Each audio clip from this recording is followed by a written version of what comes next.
Good afternoon. Here we are, back in my office after some minor work was done here, right where I want to be. And we're at episode 39.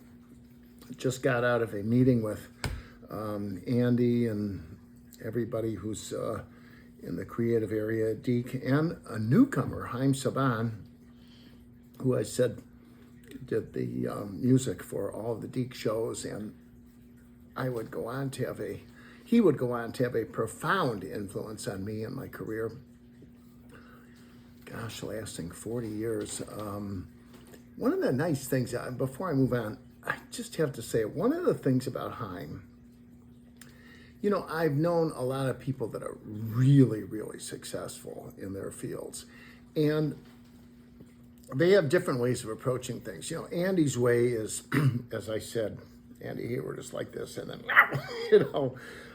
very, very sharp businessman, very astute. Jean, kind of similar to Andy in that he's easygoing, but, he's got that creative vibe to him, and he's French.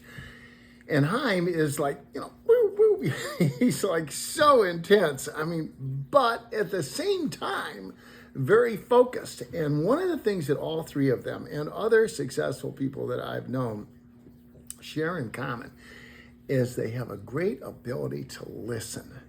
And, Haim, he's jamming with ideas, but when you're talking,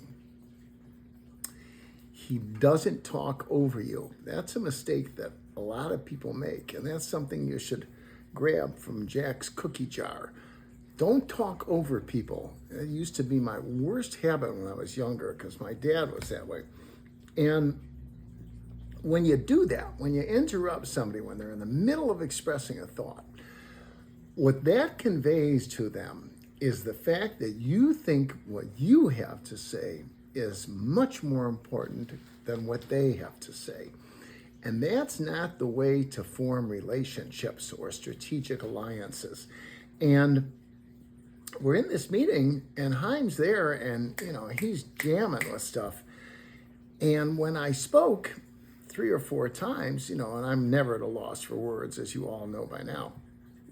But when I spoke, he all of a sudden listened, and he turned, and he didn't just look at me, he watched me. And he had this ability, and has this ability, to make you feel that you are important to him if he feels that you are, and that what you have to say is important. And that's just something for you to put into the files and remember. So anyway, the meeting's over, and I've had a couple cups of coffee now, so I'm recovering from my dream with Lady Lovely Locks and the Pixie Tales the night before. And I'm walking through the hallways at DIC, and the conference room and the writer's wing are like, kind of like in the same line. And there's a door that goes into the artist's wing. Well, I don't know how it was at other, animation production companies or regular production companies, but at DIC, the writers didn't hang out with artists, and the artists didn't hang out with the writers, and we had very little interaction. There was no animosity. It's just that it was an entirely different area. It was a different fiefdom. And I'm walking past the artist's wing, and I look in, and I happen to see that there's an artist there that's working on Lady Lovely Locks. He's drawing, different profiles and head-on shots of Lady Lovely Locks. And I stopped in my track. This is my gal, So I wandered into the artist's wing, and 2 or 3 of the artists look at me, and I said, "Oh, I didn't mean to interrupt you." I said, "I'll go." And one of them said, "Jack, you're the story editor on Lady Lovely Locks, aren't you?" I said, "Yeah." I was like a little bit shy, and not shy, but I was taken aback. And he said, "Come on in. We want to show you our stuff." Wow, this is really nice. felt like Trump, when he was meeting the North Korean president, and he steps over that boundary between North Korea and South Korea. I'm going into, uncharted territory. And for the next half hour, they took me to each different artist's workstation, and I'm looking at Lady Lovely Locks and Raven Waves and the Pixie Tales, drawings of them, and they're coming to life. And they educated me in that 15 minutes, what a model pack was, what colors were, color swatches, how rigging was done, how they test moving the character's arms and legs and heads. And each character is rigged differently. The way, in animation, how are they going to move their heads? Lady Lovely Locks will move her head very differently than Raven Waves. So, I got like a real education, and I left the office, the artist wing, really feeling good. So that was a nice moment that I had,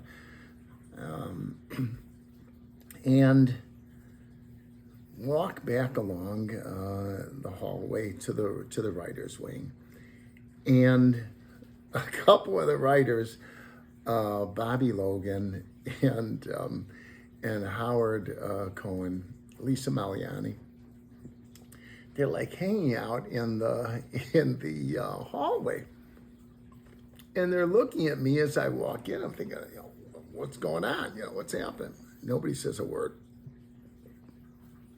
And I walk into my office,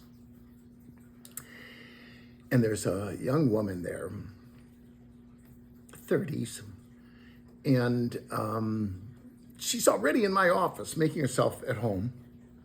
And she introduces herself, and she says she's with the Toy Product and Licensing Division of DIC, which was the overall thing that you call it is merchandise. And I want to. By the way, I know I've got a couple of people that are friends of mine from DIC that are watching this show. So sometimes I have to say something so that they know, I'm not saying anything untoward. This woman who said that she was with merchandise was not Andy's VP of merchandise, which was Joy Tashian. And Joy, this was a woman, and is still, she owns her own company now, but she is the consummate merchandise executive. She handled all of the merchandise for DIC. If we got a show with Inspector Gadget, if she was going to license bed sheets, reach out to the people that did bed sheets, Joy was the one that would do that. If it was for Heathcliff the cat, if they were going to do Heathcliff kitty litter or something like that, Joy would be the one that would be on the phone contacting the kitty litter place. And what a professional, okay? In later years, I know every once in a while I'll Google somebody's name. I know she went on to start her own merchandise company, and I'm sure very successful. She would be successful at anything that she ever did, and was and is highly respected in the industry. But this woman that's in my office was not Joy. She introduces herself, and I'd never met this woman before. Usually when somebody new comes in, Andy will introduce me to Robbie, or Lori will introduce me to somebody else that's an executive coming into the company, and there's kind of a semi-formal process of introducing people to each other, so you're not caught off guard. Who the hell is this person, and why are they in my office? So that didn't happen in this case, which I felt was a little bit weird to begin with. And then this is 1986, okay? And, it's an era in which people in children's entertainment were taking a lot of heat for doing 30-second commercials. I've covered this before. People would say, He-Man's a 30-second commercial for Mattel so they can sell toys. 30-minute. 30-minute, thank you, Kim. 30-minute commercial. Well, it wasn't, okay? Peggy Charon, who, was a real activist for protecting children, which I respected her for. A lot of people got ticked off at Peggy, but I thought she was doing a great job protecting kids from, the unwanted influences of children's television. But a lot of shows and a lot of people who wrote for children's television took a lot of heat. And everybody that I knew at DIC, all of the writers, I mean all of the writers, we were very, very careful to make certain that we were not doing 30-minute commercials. And we were blessed with companies like Mattel and those characters from Cleveland and American Greetings and Hasbro and others, who, did Mask, that they had top executives, and it's why they became top executives, who understood that you make a show interesting to children if it's got great storylines.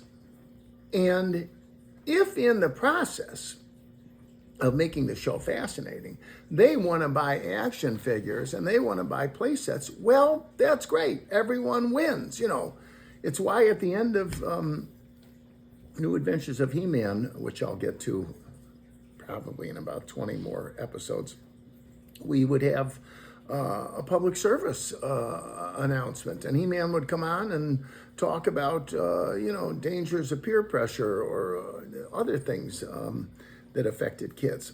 So we took that responsibility very seriously. So this gal says to me, "I'm here to present you with an amazing opportunity, Jack." Boop, red flags are going up left and right, okay? So I said, okay, that's very nice. So she says, Andy's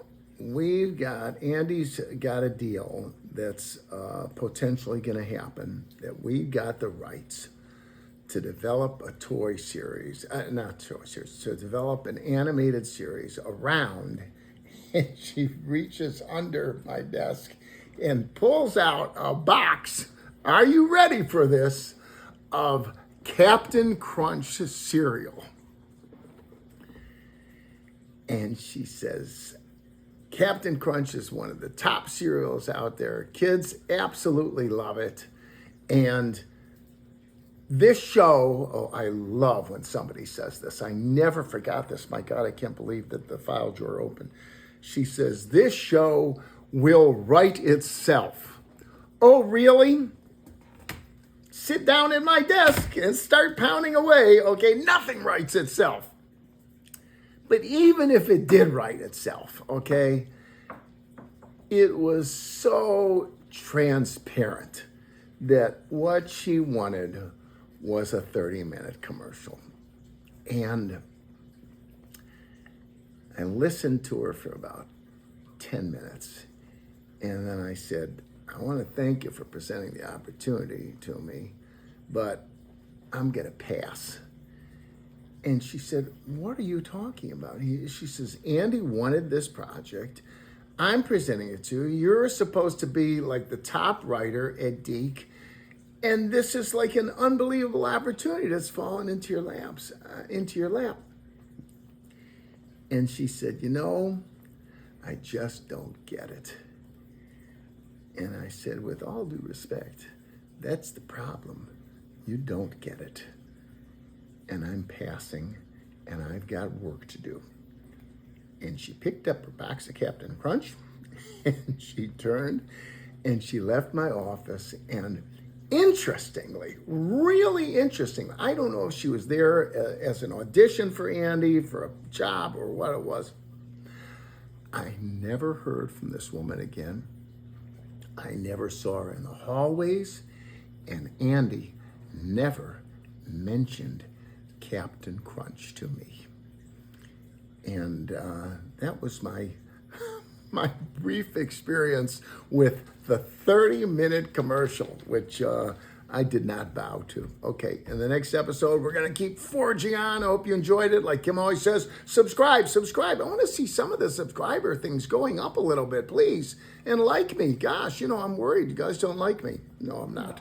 Lots of viewers, but What, honey? Lots of viewers, but they need to push Lots the of button. viewers. It takes you We're 2 not gonna seconds. spam you. Press subscribe, okay? See you guys in the next episode. Take care.